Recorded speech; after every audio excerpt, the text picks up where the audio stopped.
Your daily dose of sports and fun. This is the Morning Drive Podcast from Double T 97.3, presented by Cantex Roofing and Construction. I'm Mike Hebert, owner of Cantex Roofing and Construction. Every day is game day, and we'll get it right when it comes to your roofing, construction, windows, and mirrors. Call Cantex Roofing and Construction today. Together, we are one serving you. Here on the Morning Drive, thank you for being with us with Jamie Lent and Jeff McGuire. I'm Chuck Heinz. Among those making NFL rosters yesterday was Dadrian Taylor Demerson. So he is going to stick with the Arizona Cardinals, so that's good news. And there's others as well, but I thought that was... I don't think any big surprises there. Maybe Miles Cole. He sticks with the Jags. Mm-hmm. Tyler Owens, who had, from all accounts, a really, really good camp with the Commanders. He makes the team. So, yeah, I don't think any surprises there. Broderick Washington with the Ravens. He's been there before. Terrence Steele. Mm-hmm. Tyree Wilson, Jordan Brooks, and Mahomes, the rest of the group. But, I don't think any major surprises there, but good for those guys. Yeah, Jakeem Grant he got hurt again, he is off of Atlanta's roster now. And then I also read that SaRodorick Thompson had signed with a CFL team. Okay. So he had gotten cut by the Los Angeles Rams, and so finds himself with Saskatchewan, I believe, is who he signed with the Canadian Football League. Douglas Coleman, who was injured in that last preseason game with the Bears, and I think just thank God he's okay, because it did not look good as he was taken off the field there in Kansas City, and it was one of those hits, just kind of the right place, wrong time, and it probably looked worse than it was, but it looked bad. But the fact that he was able to get up and walk and get to an airplane and get back to Chicago is he's probably going, okay, all things considered, yeah. Yeah. I know I got cut, but man, just glad I'm okay. Could be worse. Could be a lot. Could be a lot worse. Real quick, Jakeem got hurt again this year? Uh-huh. Man, I missed that. When did that happen? I think it was pretty early in camp. I'll see if I can effort that for you. Any idea? It was a leg injury. It was a leg injury. Can that guy catch some luck, please? No. He caught all the passes here. Can he catch some luck? No, I don't believe he can. We're in the neighborhood of career enders now with the number of injuries that he's had. Let's see here. This is from 5 days ago. I can look it up. He was released off the Falcons' injured reserve list with an injury settlement yesterday and is now a free agent. I thought it was a hamstring. Yeah, he was placed on injured reserve just a few days after he signed with the Falcons. Sustained a hamstring injury in one of his first practices with his new team, and he had also, of course, a year ago had the Achilles injury. He last played in 2021. Gosh. He missed all of 2022 with a torn Achilles, missed 2023 with a torn patellar tendon, which is in your knee, and that occurred in the preseason last year. So he had played five seasons with the Dolphins after they took him in the 6th round of the 2016 NFL draft. So that's too bad. This from the 8 Morning Center chat line. Chuck, you're not making me feel good already this morning. Yeah, probably the kicker thing. Yeah, sorry. Mm-hmm. Sorry. Somebody says this, looking at last year's stats, kicking stats, most were around 80%. So I looked at that. So last year, your field goal situation, you were 16 of 22 on the year from field goals. So that's below 80%. Your opponents were 21 of 24. Then the other thing that kind of stood out to me is in the red zone, you were 43 of 50. Your opponents were 41 of 50. And then red zone touchdowns, that was red zone scores. Red zone touchdowns, the Red Raiders were 32 of 50, but your opponents were 26 of 50. That talks about how your defense really stiffened up there, inside the 20. Sure. Which is something that we saw. You were 40 for 40 on your point after attempts. So, I mean, nothing to slouch about there. And then just 2 of 4 on 2-point conversion. Your opponents were 3 of 3 last year. Opponents were 21 of 24 with field goal attempts. But like I said, I think the critical thing was they were 26 of 50. Your opponents were in scoring in the red zone, while the Red Raiders were 32 of 50. So that's one thing that I think Coach McGuire's teams have done a pretty good job of is winning close games.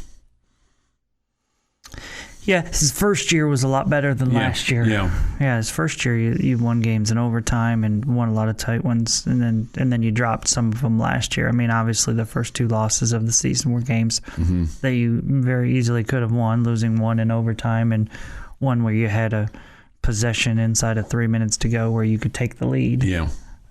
But those 2 jump out at you early, so I don't think it was as good last season. But yeah, I think for the most part you've won most of the close games. Yeah, so that's and so when you kind of look at that, then that circles you back to kicking or converting on 4th down, or instead of field goals, it's touchdowns. So that's it all kind of circles back together. And Coach McGuire would probably tell you that if we played better throughout the course of the game, we wouldn't have to win close games. Right. Yeah, right.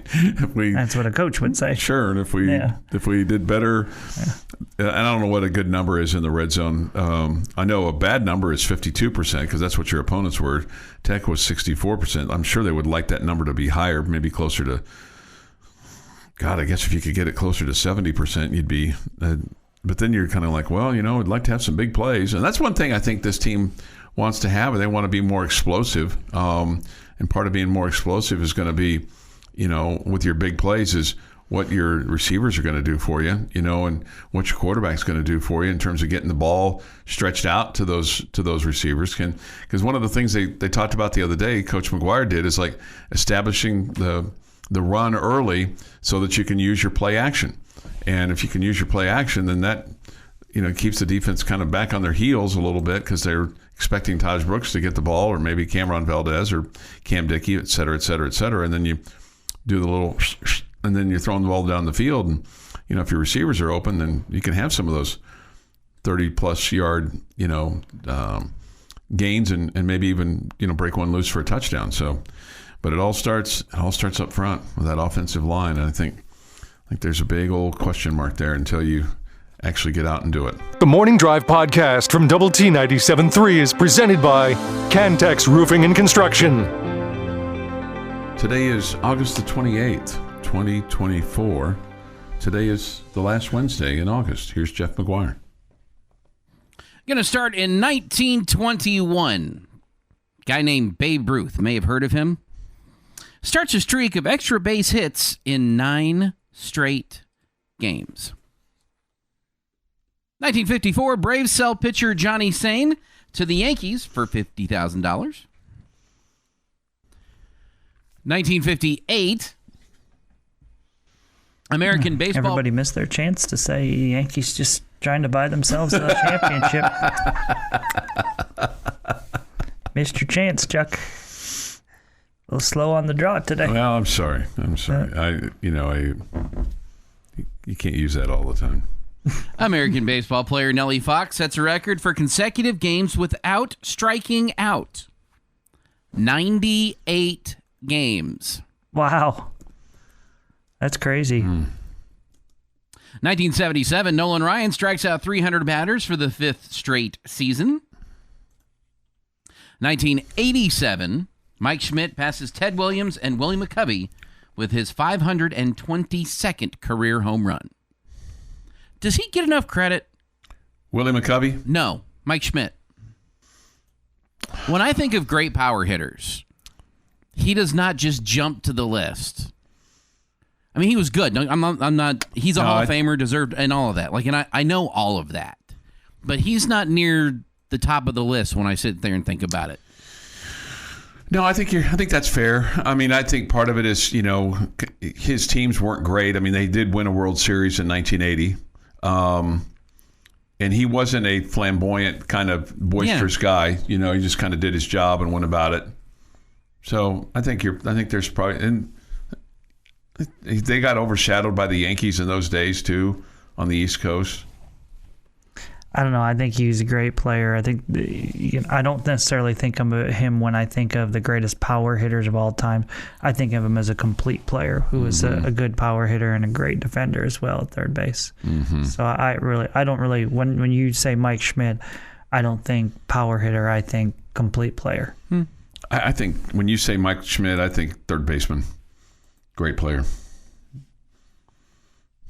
1992, Brewers beat the Blue Jays 22-2 with an AL record 31 hits in 9 innings.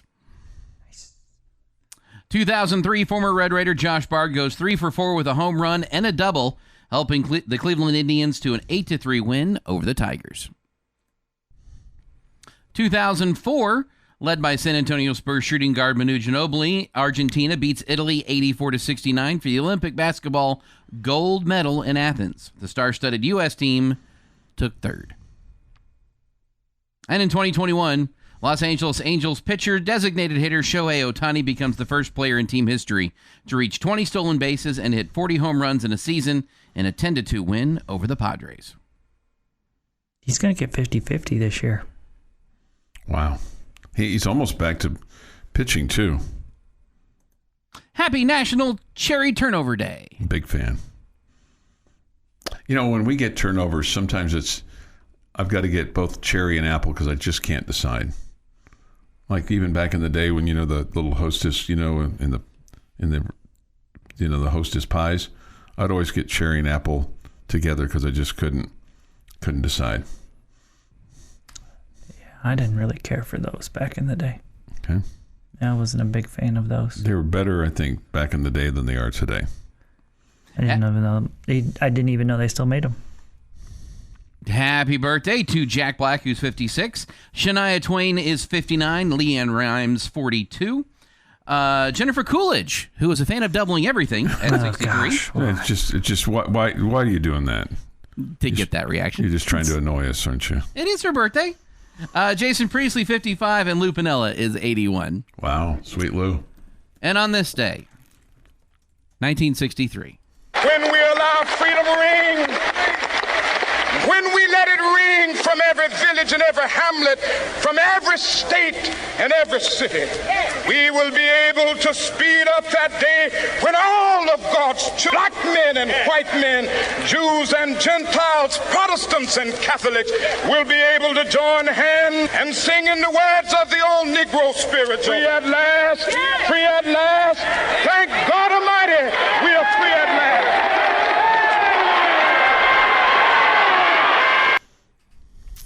And that is this day in sports history.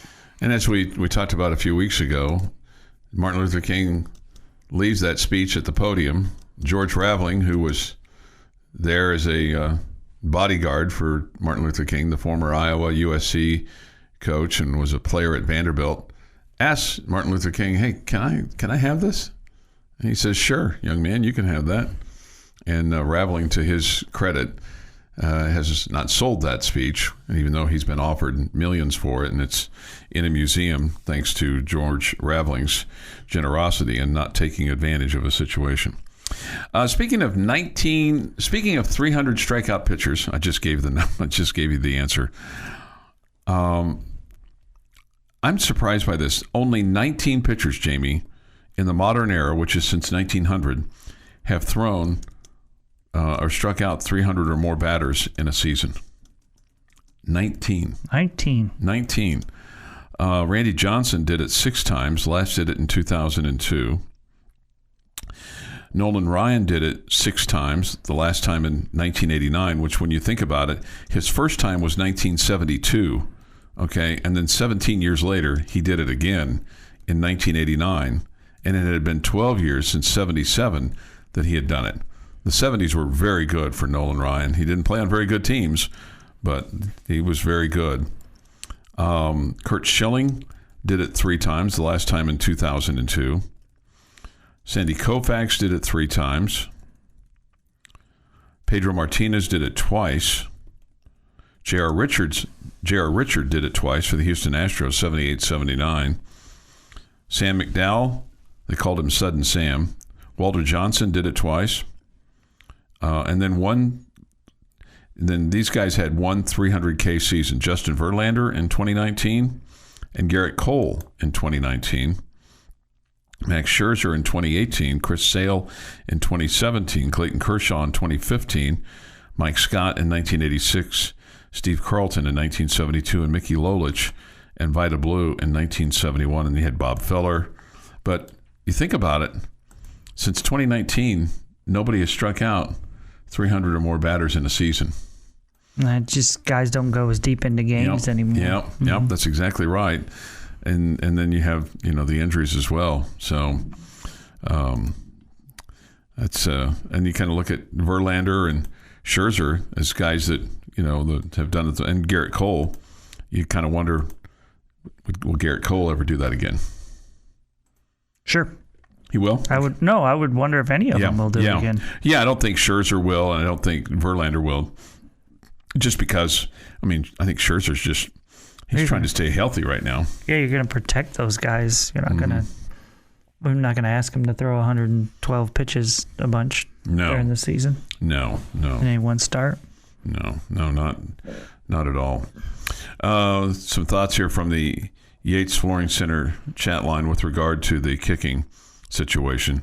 Like that airplane movie, passenger leaves the cockpit and tells the others both pilots are sick. And the boy in the blue jeans is piloting the plane, right? Right. Probably wholly blue jeans. Right.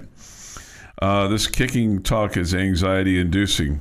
Man, surely that's the truth. Surely there's some kid sitting in the dorm right now that can kick. Go get a Leach era Linwood kid. Yeah, that. I don't think it's that easy. Yeah, I don't either. That was kind of a once in a lifetime thing. That was a once in a lifetime thing. There's no doubt about that. It's funny to think about, though. Funny to think about. Let's also remember that was just extra points. He wasn't kicking 40-yarders. Yeah, but we were struggling kicking extra points. We were struggling kicking extra points, but it's a. While it is a similar skill set, one of them takes a little bit more athletic ability. Yeah. We couldn't kick an extra point to save our soul. It's just before 7 this morning here on the Morning Drive. Your daily dose of sports and fun. This is the Morning Drive Podcast from Double T 97.3, presented by Cantex Roofing and Construction. Jamie Lent and Jeff McGuire. I'm Chuck Heinz. This from the Yates Flooring Center chat line off the Double T 97.3 mobile app, presented by Happy State Bank. I'm disappointed that the kicker issue wasn't addressed. You mean to tell me in the era of transfers and pay-for-play, you couldn't go get a guy with a dependable leg? I think they thought they had a guy with a dependable leg in Gino Garcia.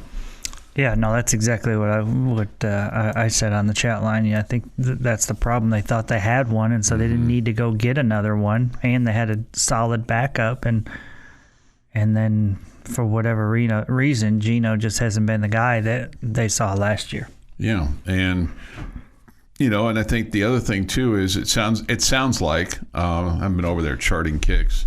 It sounds like that Reese Burkhardt has kind of stepped up his field goal game because they like him for kicking off the ball and kicking it through the end zone and just putting the ball at the 25-yard line and moving on and keeping the ball in bounds too. And sounds like he has kind of stepped up his game, but not quite enough consistent to overtake Gino Garcia. And Gino's not been as consistent, it sounds like, to hold off that competition, and where you can go, hey, yeah, if Gino gets hurt, we got Reese here, but it sounds like it's been too close. More makes by one guy maybe and misses by the other guy, and then the other guy hasn't made enough when they needed him to make them. So that's kind of what it sounds like to me. Somebody wants to know the new NFL kickoff rules. You can Google that, but I'll just tell you this. This is what I understand. You kick the ball off. The guys on the kickoff side can't start running until the other team touches the ball. And there's a target area that you got to land the ball in. If the ball goes out of bounds, the receiving team gets the ball at their own 40, if it goes into the end zone or through the end zone, it's at the 30-yard line. So, I think it's going to be pretty exciting, actually, if teams kind of try to force teams to run it back, because if you get loose and you get past that first line of defense, man, it's nothing but green for you. I mean, it's not the headhunting that we've seen, in previous years, at least for the NFL. And what'll be interesting to me is if the college game looks at this and starts to adopt this, Jamie. Mm-hmm. Because see if they change things. Yeah, up as well. because it may turn out that, from a safety standpoint, that's what this is all about: eliminating injuries, eliminating concussions specifically, and those just violent hits that seem to take place on kickoffs. Yet they don't want to eliminate the kickoff return because that could be pretty doggone exciting. The other thing that'll be interesting to me, and I intended to ask this the other day, but it's not the right time because there's so many other things that need to be asked and answered with regard to the football team and getting ready for a game. It's really more of a kind of an aside question. I'm curious if those padded helmets that they're able to wear in the NFL in the games, if the college guys can wear those in the games as well, because they wear them in practice. They have them for practice. Mm-hmm. I just wonder if they can wear those in games in the college game, because you can wear them in the NFL game, but I don't know that you can wear them in the college game. So those are questions for the official. And I think that's about as good as I can describe the kickoff rule. Okay, that's just about as good as it gets. Okay, a couple other things here from Kenny Perry. At least one. He talks, and he's the running backs coach too. So remember, he's and they were kind of having fun with Kenny Perry the other night at Tech Night and talking about Taj Brooks, and Kenny Perry was going to speak there. And Coach Joey McGuire was talking about a practice, because Kenny Perry was a running back in his college days, and a pretty fair one as well. And he saw Taj make this move, and he turned to Coach McGuire and goes, "I taught him that." Some kind of spin move. Kenny Perry, serious as he could, said to Coach McGuire, I taught him that. Here's Coach Kenny Perry on holding Taj Brooks back. Yeah, when we say holding Taj back, he's still getting his workload in. He's still on the side running. They're doing stuff with him all in practice. It's not like he's just over there drinking a cold beer, sitting on the sidelines. He's actually doing stuff in practice that, running wise and running plays on his own with our strength guys, and they're, he's in shape. Taj is in great shape. But just taking the load, the hits off of him. That Taj has been hit plenty. That's not what he needs. He needs to be ready to go this weekend. So yeah, and I think that's one thing that Coach McGuire has stressed, almost from like the first spring and then the first fall camp, talking about that there's guys that he knows what they can do, the vets as he calls them, and that there's no reason to wear those guys down in spring ball or in fall camp. And not every coach kind of has that foresight or has that thinking, but and he's probably learned that from somebody, but that was a thought that he's had almost from the beginning. It's like, I don't really need to see what this guy can do. I've got film on him. I know what he can do in the game, whether it's offensive or defensive linemen. I need to know what these other guys can do. Well, that's twofold, and like you said, you want to rest those guys and make sure that they're healthy and ready to go. But the other part of it is you got to figure out what you've got in the other guys, mm-hmm. And so you need to see more reps from them than you do the guy that you already know what you got in him. Yeah. Here's one last thing from Kenny Perry on Taj Brooks stepping into more of a leadership role. 100%. I told Taj that was the only thing. I mean, from my standpoint, I said it before, there's a lot of guys that, they like to, say that they're going to lead by example. Well, that's good, but when you have you have a lot of those guys, nobody knows what the hell to do. So you need someone standing in front of them going, hey, listen, this is what we need to take care of. And that's what Taj, I think, needed to just kind of develop that as a player. It's not that he's going to be the rah-rah guy, but when things go south, we need a guy to step up. And, this football team respects Taj Brooks for how he carries himself on and off the field. So I just think that was, Taj just kind of hit that next level as a player, which he had to do for us. would think that's hard too. If you're not that kind of person who's like, I'd rather just, hey, let me just do my work and let me just kind of lead like I do, and you don't need me to be. But sometimes you do need that standout player to kind of have that voice in the locker. It doesn't mean that they have to scream and yell at people, but you know what I'm saying? I mean, just be somebody other than the coach kind of talking to his teammates.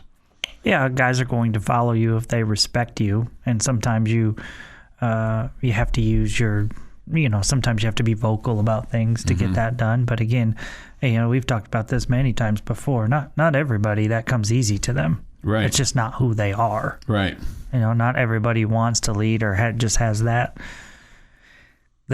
demeanor about them that is comfortable doing that. Some people just want to focus on themselves and only themselves. Doesn't mean they're necessarily selfish. It just means that they don't have the personality that is a natural leader. Yeah, and sometimes those vociferous people are people that really need to keep their mouth shut as opposed to moving their pie hole. Truer words have never been spoken. I'm not saying that I ever accounted for that, but probably so. I probably fall into that to some degree at some point or time in my life. Somebody asked this bizarre question. I have no idea. Chuck, did they keep Herschel Walker out of practice at Georgia? Same reasons? I have no idea what Vince Dooley was doing with Herschel Walker. I mean, he was a pretty good hand. I mean, he won a national championship. He won a Heisman Trophy. And he helped the Cowboys win 3 Super Bowls. I did text Snead and asked him about the padded helmets. Not this year yet in college, probably coming next year. Okay, great. That's good to know. It's good to know. And like I said, I mean, I'm sure there's a reason for that, because if you've got the padded helmet, is that more of a weapon than to protect you and then hurt the other guy? This is the Morning Drive Podcast from Double T 97.3, presented by Cantex Roofing and Construction. Jamie's question of the day on Double T 97.3 is brought to you by Connecticut of West Texas. Okay, this is another two-parter, and we're looking at the Big 12 football schedule this weekend. Okay. So first I want you to tell me, all 16 teams are in action. I want you to tell me how many losses the Big 12 is going to take this weekend, number one. And number two, if I told you on Sunday, man, I can't believe the Big 12 lost 3 games this weekend, who do you think they are? Okay. I think the Big 12 loses 1 game this weekend. I think the Big 12 loses the Penn State-West Virginia game this weekend. Okay. And then if you said, can't believe they lost these games, is that what you said? Right? Yeah. Yeah. Okay. No. Yeah. Which 3? Which 3? If they lose 3. Yeah. Which 3 is it going to be? KU losing to Lindenwood would be kind of a surprise, but we'll take that off the table. We're not necessarily looking for a surprise. We're looking like if there were 3 losses, which do you think are the most likely? Okay, which are the most likely? Okay, no, that makes more sense. I think Did I say that wrong, Jeff? Did I make it confusing, or was just Chuck just confused? I have a tendency to make things confusing sometimes. I understand that. North Dakota State, Colorado. That's if North Dakota State won. I think UNLV in Houston and Wyoming, Arizona State. Okay. Jeff? See, I'm sitting here looking at this, and I think I've got my 3 picked out. But the actual record, it might be 13-3. Okay, well, that's fine. And that feels weird to say that because it's also week 1. I've got a different set for the 3. Wyoming being Arizona State would not shock me, just because we've seen it firsthand. And I think Arizona State's a worse team than we were last year. So that could absolutely happen to them just like it happened to us. Although they're at home as opposed to on the road, so it makes a little bit of difference. Kind of a different Wyoming team as well. Scrolling through this, I don't know that I'm completely sold that Colorado's going to beat North Dakota State. I don't know that would completely shock me. They should, but do we know what Colorado's walking into right now? And TCU Stanford, I could see either team winning that game very, very easily. So 13-3, but I don't know that I've answered your question, but I feel guilty about it because I'm picking the same record for both. Okay, no, that's fine. I'm going to go with 2 losses for the Big 12 this weekend. Number 1 is West Virginia losing to Penn State. I'm not certain who the other one is, but I just feel like another one will fall.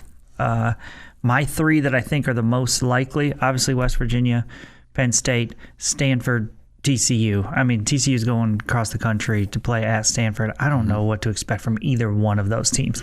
Neither one of them was good last year. So on the road, that would not surprise me at all.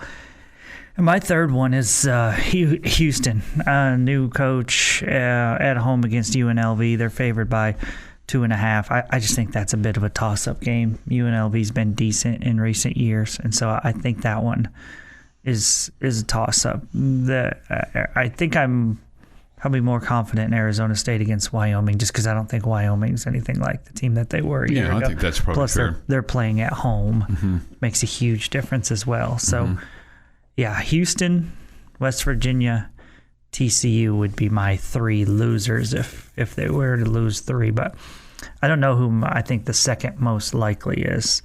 I think I'm going to go TCU as the second most likely to lose. So you're with your 14-2 record. Yeah. Okay. All right. I really want, I mean, if I could pick anything this weekend, well, besides Tech beating Abilene Christian, like a drum, I just want them to cover. Okay, I don't even know why that meant. You know what? I don't want them to cover. I feel like you saying that is like like hell just froze over. What's the line? 33.5. 33.5. I hope Tech wins by 33. Okay. But just you've been in the same room with Jeff Haxton and Choice Woodman way too much. Why?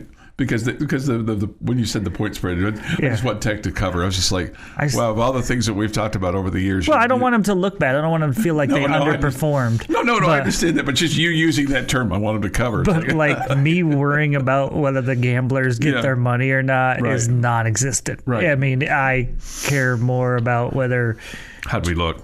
Jeff has a case of the sniffles. Yeah. Okay. I do care, Jeff. I don't want you to have any of that going on. What about I Haxton? don't want a case of sniffles either. I don't want Haxton to have the sniffles either. No, yes, neither one of them. Neither one of them. But the gambling part of it, just I don't want us to look bad, but I also don't. I like Coach Patterson, so I don't want us to beat him by 70 either. You don't want that line from the La Ventana from 1950 where. From the last time they played, where the last line of the article was Tech won the game, but overall was not too impressive and left much to be desired. Yeah. We do not want that line to be said next week. To be impressive, I do want that. Yeah. But anyway, besides, man, if you had to choose, if I could pick one or the other, North Dakota State losing at Colorado losing at home against North Dakota State.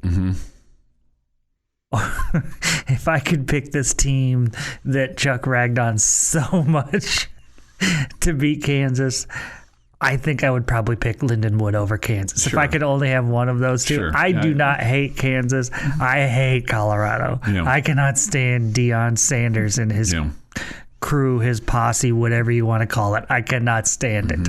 I do not feel that way about Kansas. Just this one particular game because Chuck made so much fun of Lindenwood. I did. That would be hilarious. That'd be typical KU football right there. Is what that would be. No, typical KU football, they're not favored by 45. No, I understand that, but I mean, I've been to some games where they've lost to teams like Lindenwood. You walk in and you go, this is blah, blah, blah. I mean, besides the Red Raiders playing well this year, there is nothing I want more than Colorado to be atrocious. I want this thing to blow up so badly.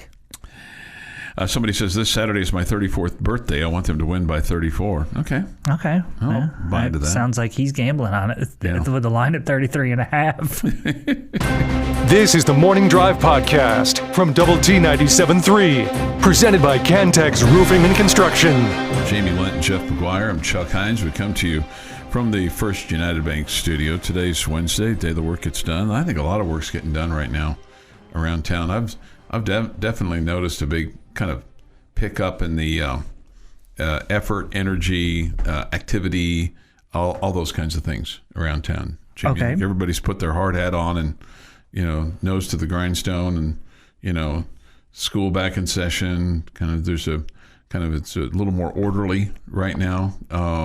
So it just seems like we're off to a good start here of the fall year. I didn't know this. I was watching the news last night, and the chief meteorologist, they call themselves chief meteorologists.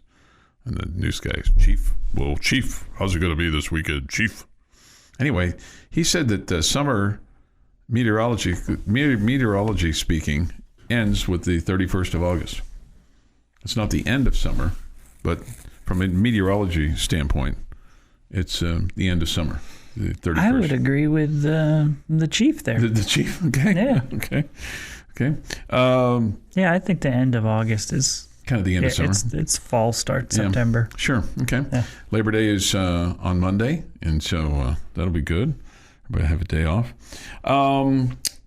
Going into the NFL, we this talked about the cut down yesterday at 3:00, and then look.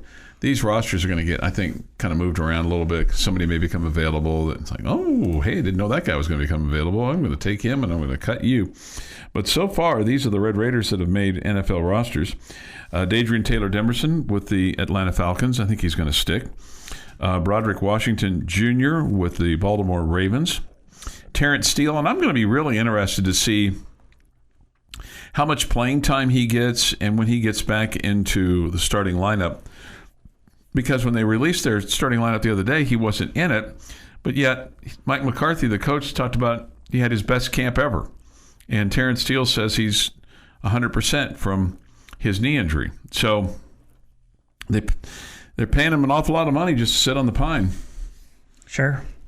So maybe we'll see. We'll see what it looks like for him. Miles Cole made it with the Jacksonville Jaguars. Tyree Wilson with the Raiders, of course, Patrick Mahomes with the Chiefs, Jordan Brooks, with the Miami Dolphins, and Tyler Owens with the Washington Commanders. Okay, There you go. So that's 8 that are on NFL rosters. Given that they're 53-man rosters, but still, I think, given kind of where you've been, I mean, you've been a 7-5 football team, and even worse before that, with Matt Wells and Cliff Kingsbury.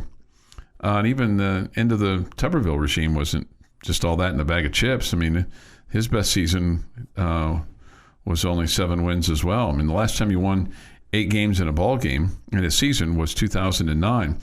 And yet, I kind of have this feeling that I think if we were to kind of flip forward and kind of could look into the future and we finished 8-4, that people would have a meh kind of view of the season. I think that people would say a par. A par? Par. Okay. Yeah. I don't think you birdied it. I think par. And you didn't hit one into the rough and 3-putt and play below. You parred. Yeah. And I think part of that is based on obviously the schedule that you're facing, or maybe not facing, in the Big 12 this year, and maybe what you're going to have to face in the future. That there's a real opportunity here on the ground. I mean, you're going to have tough games, no question. At Oklahoma State and taking on Arizona and heck, even going to Washington State. I mean, you got to prove that you can win on the road in September, and that's it. All starts with that. So, and maybe that will be not to look ahead past ACU this weekend, but maybe that going to Washington State and something along those lines and winning there, no matter how you win there, maybe that will kind of allow this team to kind of, okay, I'm not going to worry about what we do on the road. We're just going to go play and do what we do on the road, as opposed to, hey, we're going to change the routine. Hey, we're going to change the time we leave for the bus. Hey, we're going to change the way we dress. Hey, we're going to, not leave early, whatever. And we're just going to worry about playing football. And they may tell you, hey, we're already doing that. We're going to try to go play at somebody else's place. We know that we're the visitor, go into a somewhat hostile environment and go play football and try to take care of our business. Maybe just get down to business like that, and maybe it works out. Yeah, hopefully it does. But you want to learn the experience of things that you've done in the past that have worked. Sure. And avoid things that have not worked. Well, I mean, one thing that they did is that, Coach McGuire went to Miami and he went to Detroit, and one of the things he wanted to do when he went to Detroit and visited with their coaching staff was how they handle the road and what they do, and trying to come up with something different. And it's funny. So last year when they went to Wyoming, they went a day early, right? Am I remembering that correctly? I think they were, and then they didn't. I thought they were for Wyoming and they were gonna for BYU, but then because you lost at Wyoming, they decided not to for BYU. Okay. Does that make sense? Does that sound right? I think that makes sense. Choice is in the other room. He would know. I think that makes sense. Okay, so did you lose the game at Wyoming because you were there a day early, or did you lose the game at Wyoming because your offense stunk it up in the second half, or really after the first 3 drives? Yeah, I think the latter there. Okay, because leaving a day early seemed to help our defense just fine, okay? Yeah. So sometimes you do things and you're like, oh, man, it didn't work out that we did that. Is it really because we did that, or is it because your players didn't perform or your coaches didn't coach or whatever? Yeah, no. I mean, right? And again, we got off to a start in that game and we're like, we're about to blow these fools out. We're about to put it on these boys. Yeah. And then our offense decided they had done enough at 17. Mm-hmm. Right? And then just stopped scoring. Yeah. And so I don't, sometimes you may look at, well, we lost a game when we did this. It's not the fault of that. Yeah. We won when we did this. Well, it's you got to go out on the field and perform. Right. Yeah, no, it's like the Lady Raiders, we went a day early to go play at BYU. We didn't lose the game because we went a day early. We lost the game because we couldn't stop the big girl in the paint.